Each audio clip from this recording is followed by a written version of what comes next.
शिक्षण की सीरीज में जहाँ पर आज हम लोग गणित शिक्षण में एक महत्वपूर्ण टॉपिक पढ़ेंगे, मूल्यांकन और परीक्षा के दृष्टिकोण से काफ़ी अहम, काफ़ी महत्वपूर्ण है।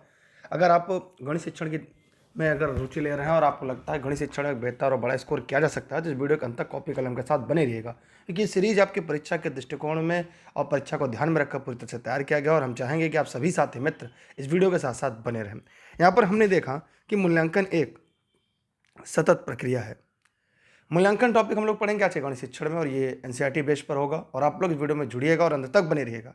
अगर अभी तक अपनी वीडियो को लाइक नहीं किया तो लाइक करने के बाद अपने सभी मित्रों को शेयर करना ना भूलिएगा। मूल्यांकन एक सतत प्रक्रिया है जिसमें छात्रों की शैक्षिक और उपलब्धि का पता लगाया जाता है, अर्थात शिक्षक ये देखना चाहता है कि उसके विद्यार्थियों ने प्राप्त ज्ञान को किस सीमा तक समझा है और उसकी रुचि तथा व्यवहार में कहाँ तक परिवर्तन हुआ है, उनकी योग्यता, उनकी गणित के प्रति अभिरुचि कितनी है, उनकी बुद्धि का स्तर क्या है आदि का पता लगाया जाता है। आपने देखा कि मूल्यांकन गणित शिक्षण हो या कोई भी विषय का शिक्षण हो, लेकिन गणित शिक्षण में इसकी उपयोगिता क्या है आप लोगों ने यहाँ तक देख लिया, समझ लिया। आप लोग को एक बात तो समझ में आ गया कि गणित का जो मूल्यांकन है ना, एक सतत प्रक्रिया है।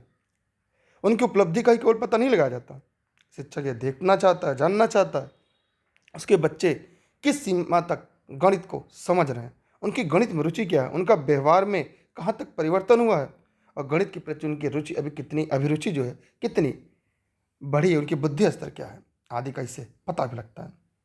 कोठारी आयोग की बात की जाए तो मूल्यांकन एक सतत प्रक्रिया है तथा शिक्षा की संपूर्ण प्रक्रिया का अभिन्न अंग भी है। मूल्यांकन के द्वारा शैक्षिक उपलब्धि की जांच नहीं की जाती बल्कि उनके सुधार में सहायता मिलती है। मतलब ऐसा नहीं है कि शैक्षिक मूल्यांकन केवल जांच की जाती है बल्कि उनमें सुधार भी किया जाता है। ये कोठारी आयोग का कथन है। जी हाँ, हम इसी के साथ आगे बढ़ते, लेकिन आप लोगों ने अगर वीडियो को लाइक नहीं किया तो लाइक करके इस वीडियो को अपने मित्रों को साझा करेगा ताकि हम आपके लिए डे बाय डे इस तरह की शिक्षण की वीडियोज लेकर आते रहें। मूल्यांकन मापन और मूल्य निर्धारण। मापन जो है वो संख्यात्मक है और मूल्य निर्धारण क्या है, ये गुणात्मक है। ये बहुत ही इंपॉर्टेंट है आप सभी के लिए, जितने भी लोग इस वीडियो को हमारे साथ पढ़ रहे हैं उन सभी के लिए। माने मूल्यांकन जो है मापन और मूल्य निर्धारण, माने संख्यात्मक है मापन और जो मूल्य निर्धारण है वो गुणात्मक है। अब गणित शिक्षण के मूल्यांकन के उद्देश्य क्या है ये भी हम लोग देख लेते हैं। बच्चों की अभिव्यक्ति क्षमता, अनुभूति आदि का माप करना। माने गणित शिक्षण के मूल्यांकन उद्देश्य में अगर हम बात करें तो बच्चों की अभिव्यक्ति क्षमता, अनुभूति आदि का मापन करना, पाठ्यक्रम में आवश्यक संशोधन करना, निर्देशन एवं परामर्श हेतु उचित व्यवहार प्रदान करना, बालकों की अधिगम कठिनाइयों का पता लगाना, बालकों को उत्तम ढंग से सीखने के लिए प्रोत्साहित करना, शिक्षण व्यूह रचना में सुधार एवं विकास करना, नवीनतम एवं प्रभावी शिक्षण एवं प्रविधियों की खोज करना, बालकों की दुर्बलताओं तथा योग्यताओं की जानकारी प्रदान करने में सहायता प्रदान करना। तो हमने और आपने देखा गणित शिक्षण के मूल्यांकन के ऐसे प्रमुख उद्देश्य थे जो परीक्षा के दृष्टिकोण से आप सभी के लिए काफ़ी अहम, काफ़ी महत्वपूर्ण है। जितने भी साथी मित्र इस वीडियो को देख रहे हैं वे इसकी स्क्रीनशॉट कर ले, जरूरत पड़े तो इसकी PDF नोट्स भी अपने पास रख सकते हैं, जो ई लर्निंग विद दुर्गेश के टेलीग्राम पर मिलेगा। उम्मीद करते हैं गणित शिक्षण के मूल्यांकन जो उद्देश्य आपको समझ में आ गया होगा कि अभिव्यक्ति क्षमता, अनुभूति का मापन करना है, पाठ्यक्रम में आवश्यक संशोधन करना है, निर्देशन और परामर्श हेतु उचित अवसर प्रदान करना है, बाल अधिगम कठिनाइयों को पता लगाना है, उनके उत्तम ढंग से सीखने के लिए प्रोत्साहित करना है, व्यूह रचना में सुधार और विकास करना है, नवीनतम में प्रभावी शिक्षण प्रविधियों को खोज करके उन पर लागू करना, प्रभावी करना है, बालकों की दुर्बलताओं योग्यताओं की जानकारी प्रदान करने में सहायता प्रदान करना है। ऐसे प्रमुख की पॉइंट है जो परीक्षा में पूछे जाते हैं। बालकों के व्यवहार संबंधित परिवर्तनों की जांच करना। अब हम लोग देखेंगे मूल्यांकन के उद्देश्य नहीं है। अब तो नहीं वाले सवाल ही पढ़ते, लेकिन यहाँ पे नहीं है वाले टॉपिक भी पढ़ेंगे। बच्चों को अंक देना, ग्रेड देना, बच्चों को अंक देना और ग्रेड देना, बच्चों को रिजल्ट निकालना। आप लोगों ने पढ़ा होगा बच्चों को मूल्यांकन उद्देश्य नहीं है कि उनको ग्रेड दे देना है, उनको अंक देना है, पास फेल करना है, बच्चों को रिजल्ट निकालना, इस पर नहीं। बच्चों में प्रतियोगिता कराना, मतलब ऐसा नहीं कि बच्चों में प्रतियोगिता करा दीजिए, ये इसका उद्देश्य नहीं है। अभी इसके ऊपर जो हम लोगों ने पढ़ा वही इसका उद्देश्य था। हम लोग पढ़ेंगे मूल्यांकन प्रक्रिया। मूल्यांकन प्रक्रिया क्या होती है, ये भी इंपॉर्टेंट है आप सभी के लिए। देखिए, जो भी लोग वीडियो को देख रहे हैं वो लोग टेलीग्राम पर दुर्गेश सर सर्च करके ई लर्निंग विद दुर्गेश से जरूर जुड़िएगा सभी लोग। और Facebook, Instagram, Twitter, YouTube e learning with Durgesh पे फॉलो भी कर सकते हैं। मूल्यांकन प्रक्रिया में देखें कि शिक्षण उद्देश्यों का चयन और निर्धारण करना, माने शिक्षण उद्देश्यों का चयन करना, निर्धारण करना, शिक्षण उद्देश्यों का विश्लेषण करना, मूल्यांकन प्रविधियों का चयन करना, प्रविधियों के प्रयोग में परिणाम निकालना, परिणामों की व्याख्याओं सामान्यीकरण करना। माने अगर मूल्यांकन प्रक्रिया की बात की जाए तो ये 5 चरण यहाँ पे है जो परीक्षा के लिए उपयोगी है। मैंने शिक्षण उद्देश्यों का चयन एवं निर्धारण करना है, शिक्षण उद्देश्यों का विश्लेषण करना है और मूल्यांकन प्रविधियों का चयन करना है। प्रविधियों का प्रयोग में परिणाम निकालना, परिणामों की व्याख्या सामान्यीकरण करना। यह आप सभी के लिए इम्पोर्टेंट है। और आगे चलते हैं, अच्छी परीक्षाओं के लक्षण क्या है, ध्यान से देखिएगा। और जो लोग वीडियो को देख रहे हैं, अगर आप चाहते हैं ऑनलाइन क्लास और नोट संबंध में कोई भी जानकारी, तो इस नंबर पर कॉल या व्हाट्सएप करके सभी जानकारी ले सकते हैं, जितने भी लोग वीडियो को पढ़ रहे हैं। विश्वसनीयता, अच्छी परीक्षाओं का लक्षण क्या है? पहला, विश्वसनीयता। ये बहुत ही इंपॉर्टेंट है आप सभी के लिए। किसी परीक्षा के परिणाम समान परिस्थितियों में एक समान बने रहते हैं तो उसे परीक्षा को विश्वसनीयता या विश्वसनीय माना जाता है। भाई परीक्षा कैसे भी हो, कहीं भी हो, लेकिन परिणाम अगर बराबर आ रहा है तो इसका मतलब वो विश्वसनीय है। दूसरा यहाँ पे है वैधता, वैलिडिटी। इसका मतलब यह है कि यदि कोई परीक्षण वही मापन करता है जिसके लिए इसका निर्माण हुआ है तो परीक्षण क्या होगा? वैध हो गया। उदाहरण के लिए गणित की परीक्षा वैध तभी कहेंगे जब इसके द्वारा हम गणित की योग्यता की ही मापन करें, इसके अतिरिक्त भाषा की योग्यता, स्वच्छता अथवा सामान्य बुद्धि का नहीं। तो ये दोनों कॉन्सेप्ट आपको समझ में आ गए, दोनों की पॉइंट आपको समझ में आ गया होगा। हम और आगे बढ़ते हैं। वैधता वह सीमा अथवा विस्तार है जिस तक परीक्षा उसे मापती है जिसे मापना चाहती है, सीधी गुट का कथन है। वस्तुनिष्ठा, हम लोग ध्यान देंगे, वस्तुनिष्ठा क्या है? जिस परीक्षा पर परीक्षक का व्यक्तिगत प्रभाव नहीं पड़ता, और परीक्षा वस्तुनिष्ठ होना बहुत ही जरूरी है क्योंकि इसका विश्वसनीयता और वैधता पर बहुत प्रभाव पड़ता है। एक बार स्कोरिंग कुंजी का बन जाने पर यह प्रश्न ही नहीं उठना चाहिए कि प्रश्न अस्पष्ट तो नहीं है या उसके उत्तर के बारे में ठीक से निर्णय नहीं लिया जा सकता। अब मूल्यांकन कोई भी करे, छात्र को सदैव उतने ही अंक मिलने चाहिए, उसी को वस्तुनिष्ठता कहते हैं। ध्यान समझिएगा, जिस परीक्षा पर परीक्षा को व्यक्तिगत प्रभाव नहीं पड़ता और परीक्षा वस्तुनिष्ठ होना बहुत जरूरी है क्योंकि इसका विश्वसनीयता वैधता पर बहुत प्रभाव पड़ता है। एक बार स्कोरिंग कुंजी बन जाने पर यह प्रश्न ही नहीं उठना चाहिए कि प्रश्न अस्पष्ट तो नहीं है, उसके उत्तर के बारे में ठीक से निर्णय नहीं लिया जा सकता। अब मूल्यांकन कोई भी करे, छात्र को सदैव उतने ही अंक मिलने चाहिए, इसी को वस्तुनिष्ठता कहते हैं, जिसे हम बहुविकल्पी के नाम से आप जानते हैं। ठीक है। अगर निबंध, जैसे इसमें एक प्रश्न का 4 विकल्प दिया गया, जो इसमें सही है, अगर सी सही है तो हमेशा सी सही रहेगा, चाहे कोई भी इसकी जांच करे। अगर हम यहाँ पे देखें, निबंधात्मक परीक्षाओं में यह बात नहीं होती, अलग अलग लोग अपने हिसाब से अलग अलग मार्किंग करते हैं।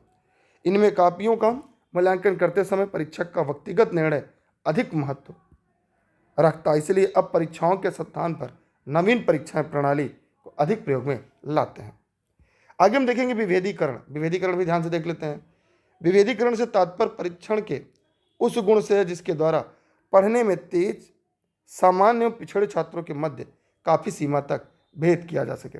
इसके द्वारा यह जाना जा सकता है कि पूरे परीक्षण पर प्राप्तांकों के आधार पर अधिकतम अंक एवं न्यूनतम अंक पाने वाले छात्रों को अलग करने में प्रत्येक प्रश्न का क्या योगदान रहा है। ठीक है। तो यह भी मतलब यह जाना जा सकता है कि पूरे परीक्षण में प्राप्तांकों के आधार पर अधिकतम अंक न्यूनतम अंक पाने वाले छात्रों को अलग करने में प्रत्येक प्रश्न का क्या योगदान रहा है। अगला है व्यापकता। इसको भी हम लोग पढ़ लेते हैं।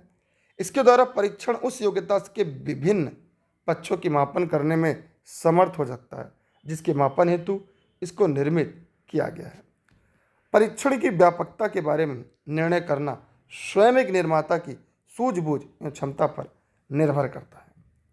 इसके अंतर्गत हम पाठ्यक्रम के सभी तथ्यों को न लेकर उनमें से कुछ का सैंपल ले सकते हैं। संक्षिप्त में व्यापकता का अर्थ 2 प्रकार से लिया जा सकता है। एक है पाठ्यवस्तु का समावेशन, दूसरा है उद्देश्यों का समावेशन। ये दोनों की पॉइंट आपकी परीक्षा के दृष्टिकोण से काफ़ी अहम, काफ़ी महत्वपूर्ण है। आप चाहे तो इनकी भी स्क्रीनशॉट अपने पास सुरक्षित रख सकते हैं। इसमें सहजता है वह परीक्षण जो निर्माण करने छात्रों द्वारा उसका उत्तर देने एवं अंकदान करने तीनों पक्षों की दृष्टि से सरल हो, एक अच्छा परीक्षण कहलाता है। माने वो परीक्षण जो निर्माण करने, छात्रों द्वारा इसका उत्तर देने एवं अंशदान करने तीनों पक्षों की दृष्टि से सरल हो, वह एक अच्छा परीक्षण कहलाता है। अर्थात वह परीक्षण जिसके निर्माण में कठिनाई न हो, छात्रों को भी उसके उत्तर देने में सहजता हो। ठीक है, अंकन की प्रक्रिया में जटिलता ना आए। कठिनाई स्तर की बात करें तो यहाँ तक सहजता जो था मुझे उम्मीद है कि आपको समझ में आ चुका होगा। अब हम बात करते हैं कठिनाई स्तर की। माने प्रश्न इस प्रकार से होने चाहिए कि सब न तो कुछ बहुत मतलब प्रश्न इस प्रकार से होने चाहिए कि सब ना तो बहुत कठिन हो और ना ही कुछ सरल हो, मतलब मीडियम रेंज को कुछ प्रश्न सारे विद्यार्थी मतलब प्रश्नों को कर ले, इस बात का विशेष ख्याल रखना है। मूल्यांकन की आवश्यकता एवं महत्व। माने मूल्यांकन के द्वारा बालकों में, अगर मूल्यांकन की बात करें तो मूल्यांकन के द्वारा बालकों की मानसिक शक्ति, रुचि तथा उसके दृष्टिकोण का अनुमान लगाया जा सकता है।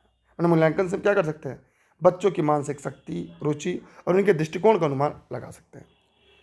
योग्यता के अनुसार बालकों के विभिन्न समूहों में विभाजित करके लिए उपयोगी है।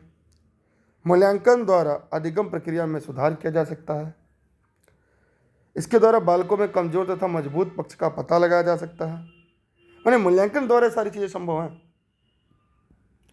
छात्रों को व्यावसायिक एवं शैक्षिक निर्देशन देने के लिए आवश्यक है। मूल्यांकन द्वारा पाठ्यक्रम, पाठ्यवस्तु एवं शिक्षण विधियों में सुधार किया जा सकता है। परीक्षा की आवश्यकता अनुसार बदला जा सकता है। मूल्यांकन द्वारा बालकों का सर्वांगीण विकास भी किया जाना संभव है। तो ये आपके लिए बहुत ही इंपॉर्टेंट, इसकी स्क्रीनशॉट आप लोग रख लीजिएगा। ऐसे क्लास खत्म होने के बाद इसकी पीडीएफ आप टेलीग्राम से भी डाउनलोड कर सकते हैं, या e learning with Durgesh app जो प्ले स्टोर पर है वहाँ से पूरा कंप्लीट कोर्स एक बार में ही आप डाउनलोड करके देख सकते हैं। हम लोग देखेंगे मूल्यांकन प्राविधियाँ, ये भी काफ़ी इंपॉर्टेंट आप सभी के लिए। इस पर भी ध्यान से हम लोग देख लेते हैं, इसमें कुछ महत्वपूर्ण की पॉइंट है आपके लिए, हम लोग ध्यान से देखेंगे। मूल्यांकन प्राविधियाँ क्या है, परिणात्मक एवं संख्यात्मक प्राविधियाँ। माने इसमें क्या है, मौखिक परीक्षा है, प्रयोगात्मक परीक्षा है, लिखित परीक्षा है।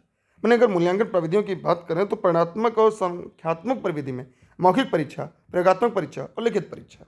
लेकिन जब गुणात्मक प्रविधियों की बात करते हैं उसमें अवलोकन है, साक्षात्कार है, जांच सूची है, पोर्टफोलियो है, अभिलेख है, चेकलिस्ट है, निर्धारण मापनी है और प्रश्नावली है।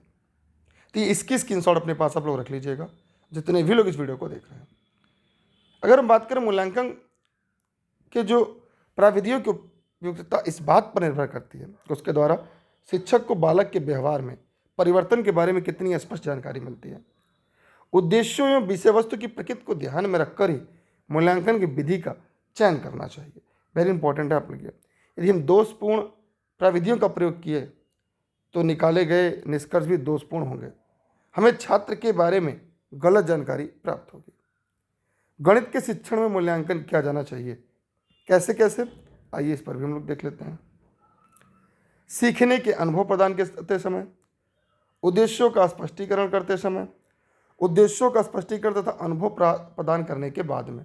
तो ये पूरा हम लोगों ने आज की जो की पॉइंट थी पूरा महत्वपूर्ण था वो हम लोगों ने पढ़ लिया। इसके बाद हम लोग इसकी अगली सेशन लेकर आएंगे जहाँ पर इससे जुड़े हुए अन्य महत्वपूर्ण तथ्यों को पढ़ेंगे। उम्मीद करते हैं यहाँ तक का कॉन्सेप्ट आपका क्लियर हो चुका है। इस वीडियो को उस टेलीग्राम पर शेयर, जहाँ भी देख रहे हैं वीडियो को शेयर करिएगा, और दुर्गेश सर जैसे ही सर्च करेंगे ई लर्निंग विद दुर्गेश आएगा, उससे आप लोग फॉलो कर लीजिएगा ताकि ई लर्निंग विद दुर्गेश साथ आप लोग जुड़ सकें। चाहते घर बैठे नोट्स प्राप्त करने के लिए इस नंबर पर कॉल या व्हाट्सएप कर सभी जानकारी नोट संबंधित प्राप्त कर सकते हैं। ये सभी क्लासेज जनपद जौनपुर से मेरे द्वारा निःशुल्क आप सभी के लिए देश हित में राष्ट्र में उपलब्ध है। अगर चाहते हैं कि सभी क्लासेज व्हाट्सएप पे भी आपको फ्री मिलती रहे तो आप इस नंबर पर नाम और अपना ज़िला लिखकर व्हाट्सएप कर दीजिएगा, जहाँ से सभी क्लास की लिंक और मिलती रहेंगी, क्लासेज भी मिलती रहेंगी। आप सभी का बहुत बहुत धन्यवाद, बहुत बहुत आभार। इसी तरह वीडियो को शेयर करते रहिएगा, मित्रों तक साझा करते रहिएगा। मिलते हैं एक नए सेशन के साथ। चैनल को सब्सक्राइब करके बेल आइकन दबाइएगा। इसके अलावा 2 और यूट्यूब चैनल है, super TET with Durgesh sir, study with Durgesh sir. उन चैनल को सब्सक्राइब करके बेल आइकन दबाइएगा। इस वीडियो को ज़्यादा से ज़्यादा शेयर करिएगा ताकि हम इसकी अगली वीडियो लेक्चर लेकर आएँ। अब बताइएगा गणित शिक्षण में मूल्यांकन आपको समझ में आ गया तो ठीक है, कमेंट करके जवाब दीजिएगा कि हाँ यहाँ से कोई दिक्कत, कोई समस्या, कोई सवाल हो तो आप भी पूछ सकते हैं, ताकि हम आपके सभी सवालों, सभी प्रश्नों का जवाब भी दे सकें। उम्मीद करते हैं ये जो गणित शिक्षण की सीरीज है ये आपको पसंद आ रही होगी और आप लोग इस वीडियो को साझा कर होंगे। इसके अलावा अगर आप चाहते हैं कि शिक्षण की सीरीज में पढ़ना तो कमेंट करिएगा, वो भी सीरीज आपके लिए शुरू की जाएगी। आप सभी का धन्यवाद। जय हिंद, जय भारत। मिलते हैं एक नए सेशन के साथ, तब तक के लिए जय हिंद, जय भारत।